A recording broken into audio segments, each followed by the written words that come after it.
Hello everyone, welcome back to the Spooky Island YouTube channel. Today I'm going to be hitting you with a top 10 K-drama list where basically I will rank all the K-dramas I've kind of seen and place them into a top 10 list. Again, I've kind of been racking up a lot of K-dramas and I thought it'd be a good idea and at the right time to do kind of a top 10 list. So maybe recommend a few shows or just show a few shows which I thought were really good. Again, a lot of these shows, a lot of people may have already seen, especially if you're watching the video, because generally speaking, you probably have an already interest in K-dramas. But yeah, that is that. Let's get into the video. And just a little reminder as well, all 10 of these shows, I did spend quite a long time trying to place them because again, a lot of these shows could easily be number one. But at the end of the day, I had to make some type of order. So yeah. So any like shows which you think should be higher or lower, again, I understand. But this is just my list and where I would place them. So starting off at number 10. But yeah, this show is Move to Heaven. It's quite a recent K-drama and it's got a good cast, obviously. You might recognise a few of the actors in this show, ones being from Taxi Driver, Racket Boys. This is something, to be honest, it's not really my type of like kind of genre.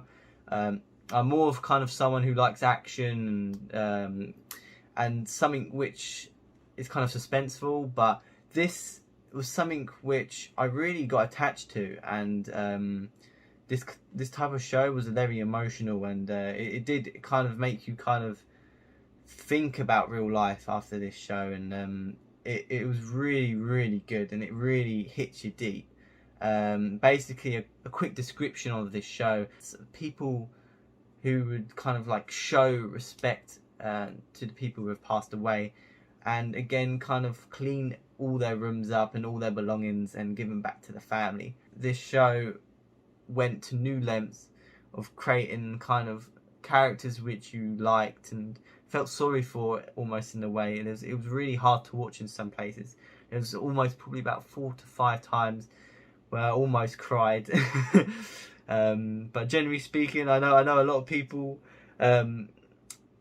will cry over these shows and that, and generally speaking, I do with certain things. With a show, to make me cry, it has to kind of get me off guard. But yeah, this show did kind of make me well up a bit, and yeah, I've definitely recommended it to George, and again, it could be something which in the future he could react to too. But no, a really good solid show, and it's obviously on Netflix, so it's not that hard to get access to it. So moving on from number 10 will be the number 9 position, and I have placed Racket Boys there.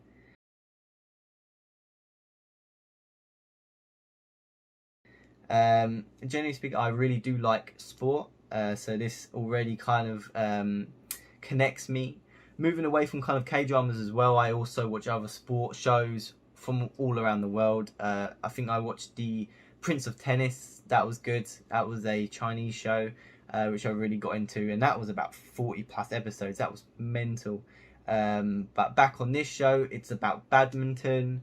It was a very heartwarming show, and by the end of it, it was, because again there was about 16 episodes in this series, you kind of felt sad it was over and you wanted more. But it took you on a journey through kind of the teenage ages of having that kind of badminton team, and again obviously having the character who was in Move to Heaven in this show too as a main character.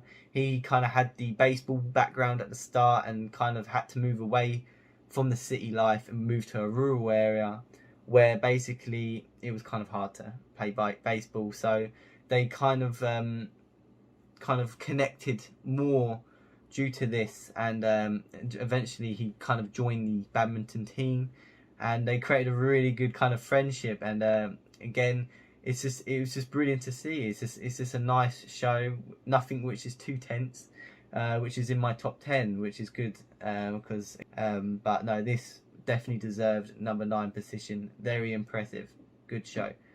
For number 8, again, a lot of people probably will know this show, and it is probably a lot of people's favourites. So, again, this is obviously number 8 on mine, but I would easily put it higher because I did really like it. It is one of my favourite shows. It's Extracurricular.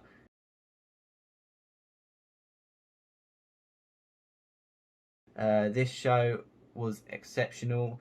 It was kind of gritty in places, but it was just overall an experience to see kind of someone working as kind of a protection system for people or women workers who kind of work during the night and need protection from people who get violent. But this show was good because it had all types of stuff in this show. It weren't just that, it had other kind of side parts and stories, characters all over the place which were likable. You also had that kind of romance side of it, and kind of that kind of the similarities which I got from a lot of some of the American shows, some being The End of the Effing World, which again I had that kind of vibe, especially near the end of the show, that kind of vibe where they obviously were on the run. But this, yeah, was a very good show, deserved a position. Again, I'm not 100% if there will be a season 2 of this show. Probably not, but I hope so. I hope it does get continued. Number 7 on my list, I have put Sweet Home. This gets 7 because of how unique it is. The special effects were incredible on this, and it was just really cool. So basically, this story of this was kind of like an infectious kind of disease got released, turning people due to their kind of like negative thoughts in a way, or evil thoughts. They would kind of use that to take over them. There's obviously characters in this show which do get kind of possessed but don't fully turn, but they have that kind of power behind them, and that was obviously shown by the black eyes when it kind of gets activated.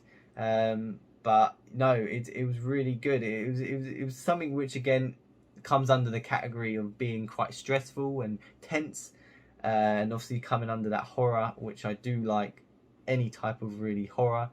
As you can see, I've got a Michael Myers poster in the background and a Pennywise, so I do like horror. But yeah, deserves the position of number 7. Number 6.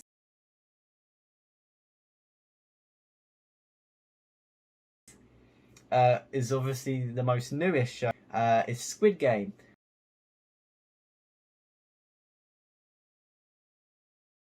I put this at 6 because again I really did like it. Overall, I'd probably give it a 9 out of 10.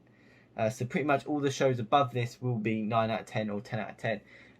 But this was incredible, honestly. From the start to the end, probably episode 2 was probably the kind of, I wouldn't say it's the weakest, but again it was kind of just more of a development of the characters. But overall, the whole idea being survival based, and being kind of that kind of game show scenario, it always obviously was going to grab my attention, like stuff like Hunger Games and stuff down that line. And I heard recently on the news as well that the guy had this idea going for like 10 years trying to get it done, and now it's blown up all over the world internationally, and I'm happy for it. It deserves everything it gets. So yeah, it's for number 6. That is Squid Game. Very good characters which people grew on. 67 people liked. There's people blowing up on 67. You got the detective, which was a very likable character, which fingers crossed he is still alive and can survive that bullet on the shoulder. I should probably have a spoiler kind of warning on this actually. But no, it was really good. I really like shows which kind of show no mercy in a way. It's like brutal, but it's good because I like something where there's no kind of like dog leash on the show, and anything can kind of be done. And it just kind of creates that unpredictability, which is kind of which is good because you just don't want to be in a scenario where you just get used to knowing what's going to happen. Like, you know they're going to do this, you know you're going to do that. And that in this show it was unexpected in many cases, and there was twists, especially the ones in the end. There was a good solid twist in there, which again can lead on to season 2 if it goes further than that. But yeah, Squid Game number 6. For number 5,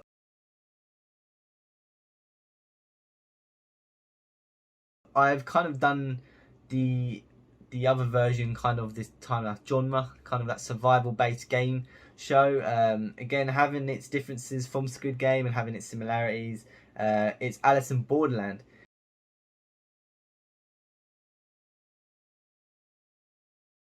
This was a show which again was incredible. Basically, a quick description on this show, it was down to basically having like the cards, having clubs, hearts, diamonds and all that, and being numbered, and depending on obviously what class it would be in the number, it would determine how hard the game would be, and people would have to enter. Basically, they have lives, so if they don't play a game, they would keep on losing lives, and then eventually they would get lasered from the sky and die. So they have to eventually play the game to survive, basically. And obviously some games being a little bit more harder to watch, especially the heart class, because that meant it had to be down to betrayal, which would put people and friends against each other, which was hard to watch, especially the one where they had to go against their own friends, because that was really hard to watch. And yeah, and it was a statement, that episode, like, damn, this is not holding back.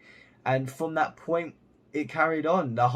Every episode was interesting, something new, a new game, and to the end, it was brilliant. You had really good developed characters and bad characters, which was really cool. Again, I haven't seen this show in a while, but I remember one of the characters I did really like. It was the bad guy character who had the Uzi. He really made an impact, and he was someone you hated and you wanted dead. And when he came out with that fire all burned at the end, he was still alive. It was just like, oh my god, this guy's a maniac. But no, brilliant. Can't say anything more about that. A 9 out of 10 show. Would recommend it if you haven't seen it. But again, I'm guessing most people have. For number 4, I think we're on now.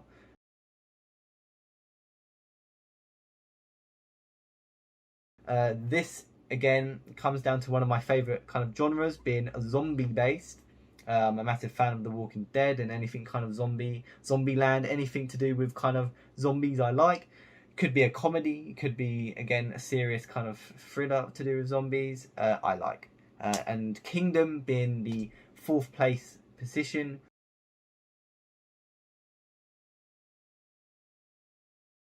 Definitely deserves its place, but again could easily be number 1. I really liked both seasons, again being 6 episodes and about an hour long, some being a little bit less.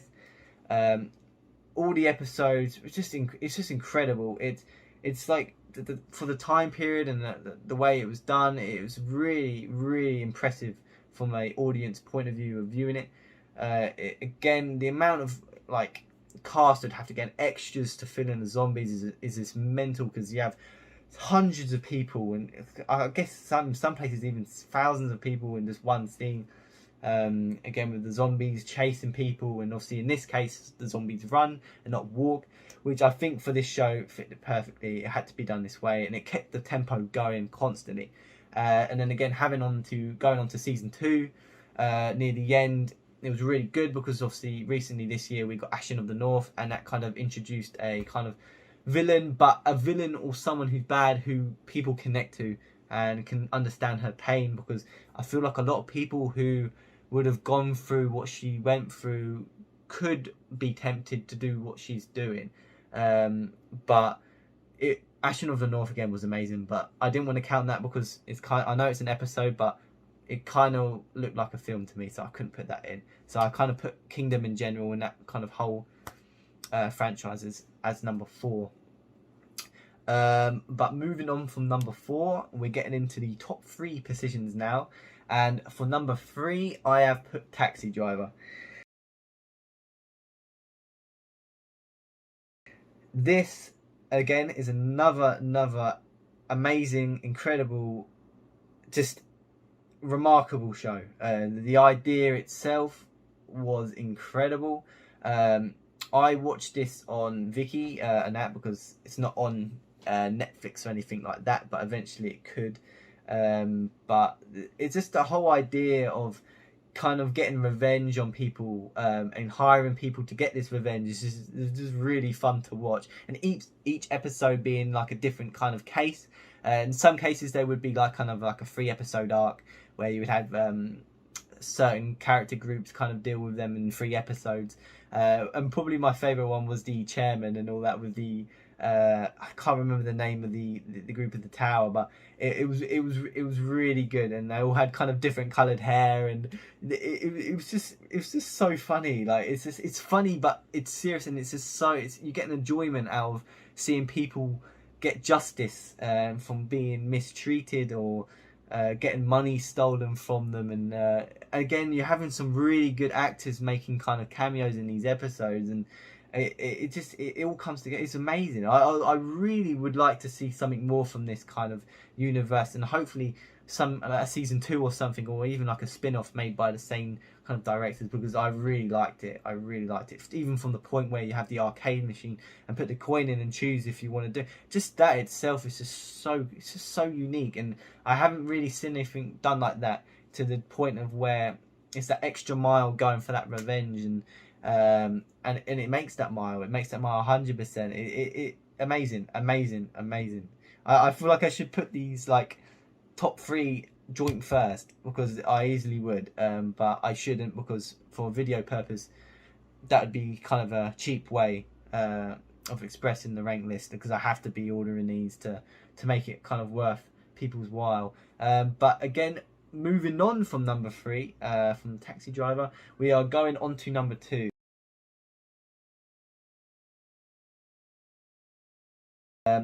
Again, this show, if I remember correctly, was one of my early day shows. This is one of the first kind of K-dramas I watched.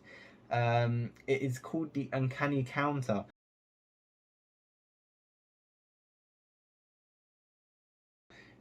Going down kind of similar routes of kind of possession and ghosts.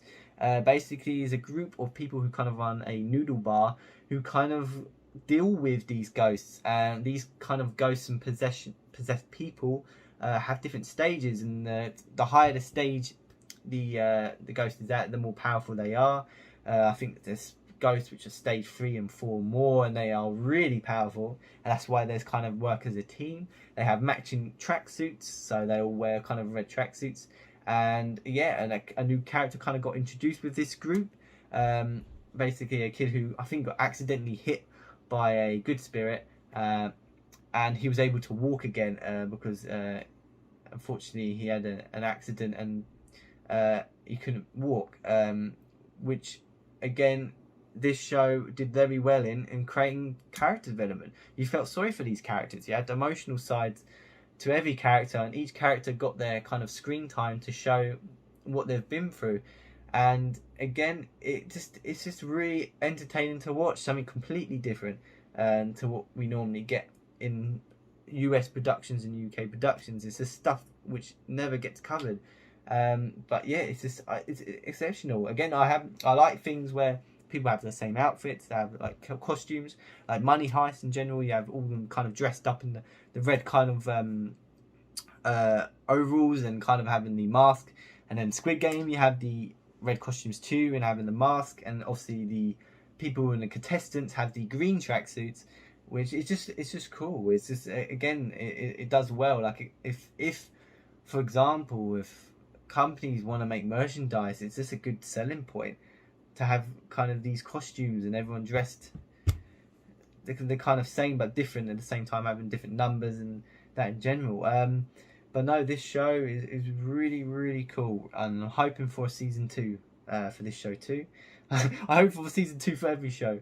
But again, hopefully Netflix don't be kind of savage and kind of cancel all these shows, because I have trust with them, but then in another point I don't. But moving on from number 2, I'm going to be rating number 1. I don't know if I should have a countdown or anything, or should just go straight into it. I probably should just go straight into it. Number 1, is Vincenzo. Okay, this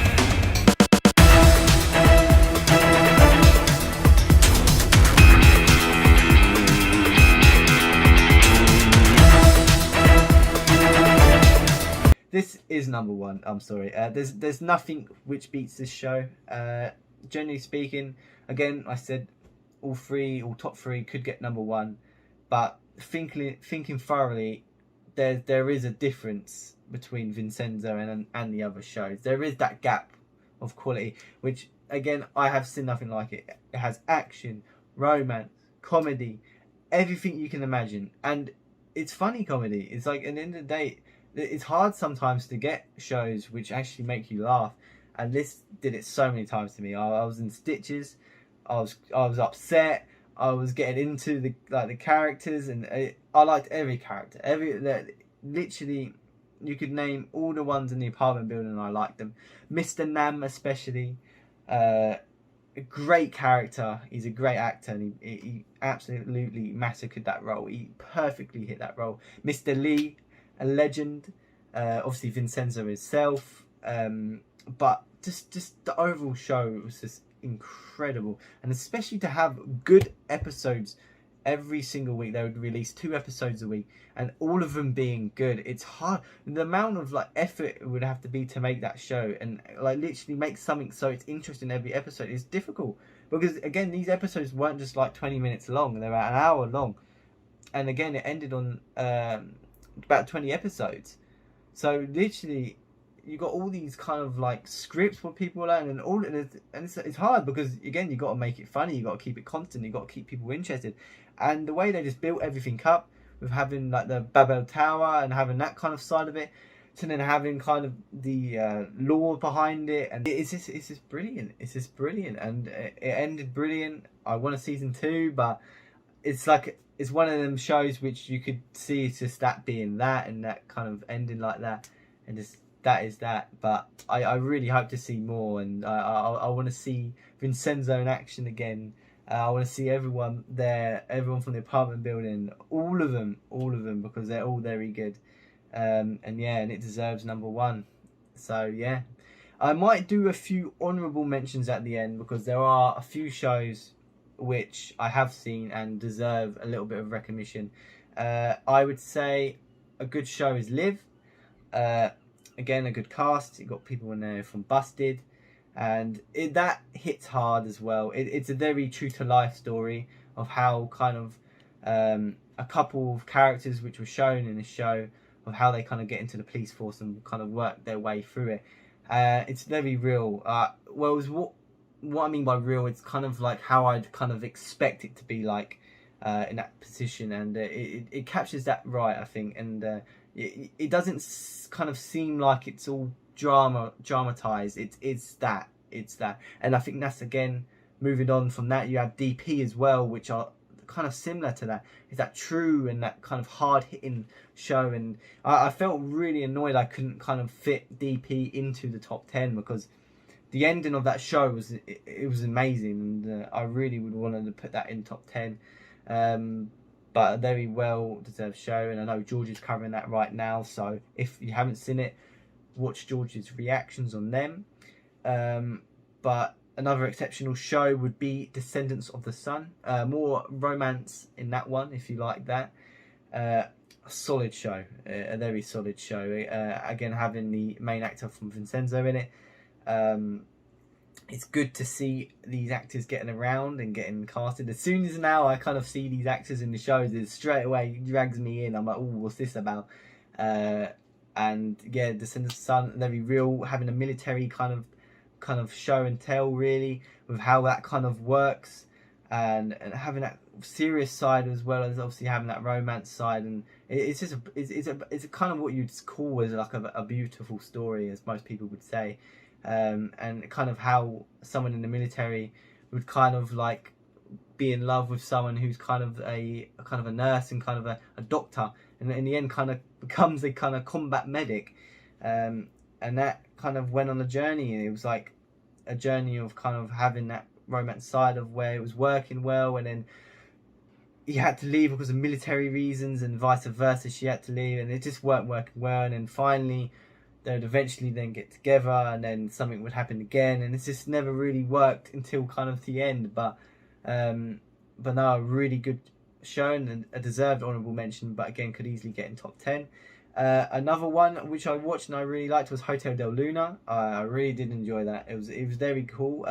Again, kind of going down that fantasy side. Again, a little bit to do with supernatural as well, and a lot, to be honest, because the hotel's not actually there, but it is. It's like, yeah, it's in like a split. I don't know how you would say, but it's in like a dimensional kind of travel teleportation hotel which moves around, and it's been there since beyond time itself, really. It's been there a very long time, and yeah, it's just the characters in that show are just good as well. Very good cast in there, and it was just very cool to see another show which was good, and that in general just kind of motivated me to kind of to watch more. And at that stage I was quite early into watching K-dramas, and that was an early days one, and it just really got me into them. And generally speaking, now I kind of watch whatever comes,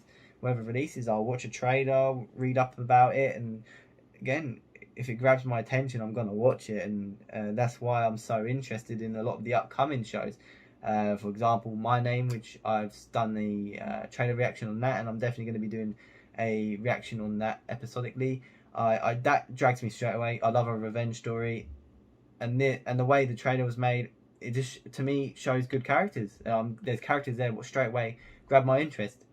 I'm like, wow, this character could be really interesting. And again, crazy characters do grab my interest because, again, they show that kind of unpredictability. They show that side of where you just want to know more about why they're like it. And that, moving on to like American productions, I like The Boys, Cobra Kai, Stranger Things, and anything like that. And from The Boys, having Homelander, he's a psychopath, but to me he interests me because it's a character which, from being a good character and like a hero in this kind of show, he shows that kind of sadistic side of being someone who acts good but is an absolute, well, twat. But I like him, but because of that, in the show, and it's just that unpredictability which I like. And I get that from a lot of K-dramas, is that unpredictability, and it's by the clever writing. It's all down to that, and the way it's made and the way it's filmed. And I like to give big ups to the people who film these shows and all that, because again, if they weren't there and they weren't the ones filming it, it wouldn't come out the way it is. And I think a lot of people take that for granted, as the way it's actually made and how long it takes. It's like a video game. It's like, again, when it comes to launch, people get angry about it. Oh, it's not good, or there's glitches and all that. But at the end of the day, it's just like, it's something which takes a very long time, and it's people's time at the end of the day. It takes years and years to make this stuff, and even the idea itself is incredible, and it takes a long time. But yeah, slightly going off plan here. Another one, I think I've got a couple more. Yeah, I've got 2 more honourable mentions. I could name a lot more. Actually, I've got 3 because I've just thought one in my head. Devil's Judge.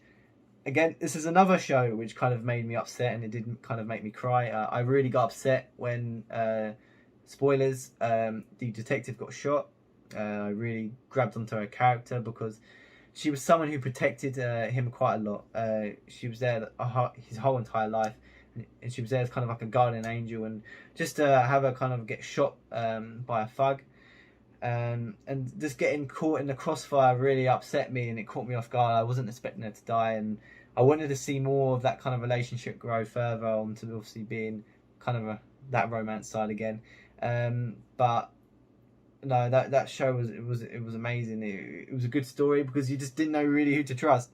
You had you had a couple like cameo actors in there too, and you had actors in there who were from other shows. I think the president was the actor who was in Taxi Driver, who made a cameo in one of the episodes, which I really liked. He's a brilliant actor. He always goes full out when he acts. He's remarkable. He's a brilliant actor. But no, just the fact of having the Devil's Judge and having him, you're like, oh my god, is this guy trying to pull one? Is he bad? Is he good? Is like you don't fully understand. But at the end of the day, he was there protecting his niece, who accidentally burnt the church alive and killed her parents, which it's hard to take on, and you understand all his actions, because again, that's all he had left. He lost everyone in that kind of church, and he saw and witnessed everything going on, and the way, and all these kind of hierarchy people, the way they acted in that position. One of the kind of chairman leaders basically making the girl not being able to walk again, and her being in the wheelchair, and to all the people really just caring about themselves and pushing their way out the door like some savages, and just caring about themselves. At the end of the day, the person who was there was given a donation to that company, and it makes sense, the fact of the main actor, the devil judge himself, kind of getting rid of that kind of donation, and rightly so, and that kind of gets built. Again, you have that kind of good judge, bad judge, and throughout that you kind of find more of the story, and it all comes together, and it all kind of gets released, especially when the president gets very desperate and does pretty much anything to kind of keep himself safe. So the remaining two honourable mentions I want to mention: Mystic Pop-Up Bar, another good show. If you haven't seen that one, I think that's on Netflix too. Very good show. And Bring It On Ghost, another good show. But yeah, I think I will end that there, guys. That is the top 10 list of my personal favourites. Again, if there's any kind of shows which you want me kind of to react to, comment on, and I'll kind of let you know if I've seen them or not. I know George again hasn't seen a lot of the shows which I've seen, so I'm recommending them and keeping him kind of updated, and giving him kind of a list of stuff to kind of go through. I know a lot of people want to see reactions for Sweet Home, Alice in Borderland, Kingdom, Taxi Driver. I think will be one which would be really good to react to. Obviously Vincenzo is the one which George has seen, so we can't do anything on that, but I might do a review on that and kind of gather clips from Vincenzo in general, and kind of talk about the stuff I liked. Again, I wish I could go into a lot more detail on a lot of these shows. I've kind of gone off with the top of my head. I haven't kind of researched it, because a lot of these shows I haven't seen in years, but I'm just kind of going by memory, because I wanted to make it something which was more kind of my doing, and not just by giving you a description online, because it's a cheap method, and I wanted to kind of see how much I could kind of reel off without looking. But yeah, I really appreciate everyone for watching. Please like and subscribe, and I'll see you in the next one. Cheers everyone. Bye.